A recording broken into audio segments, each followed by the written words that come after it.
Il faut savoir qu'avant que la traite négrière ne commence, les grandes puissances occidentales se sont réunies et ont décidé qu'on va esclavagiser le noir. On a calculé le noir. On a identifié sur la carte du monde l'endroit où on pouvait s'en saisir. On a élaboré les stratagèmes pour se saisir de millions de noirs. Et on savait où on les amenait. Le terrain où on les amenait était déjà préparé.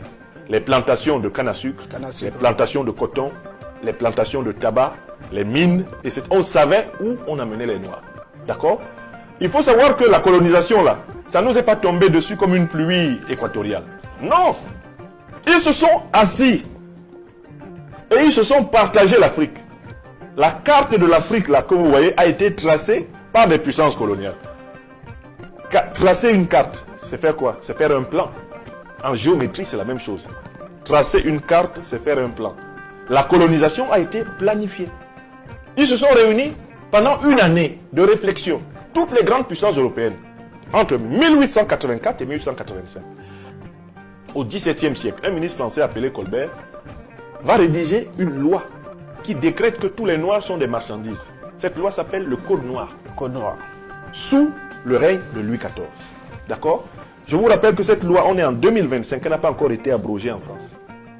Il y a une loi française qui est encore valide, opérationnelle, qui dit que tous les noirs de la terre sont des marchandises.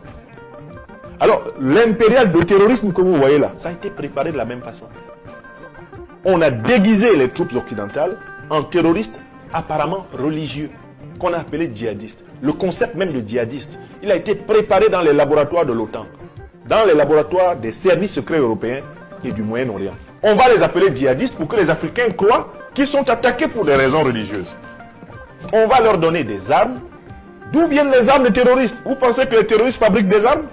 Vous pensez que les terroristes sont des milliardaires spontanés qui apparaissent comme ça dans le Sahel, qui possèdent des drones de guerre, qui possèdent du renseignement aérien?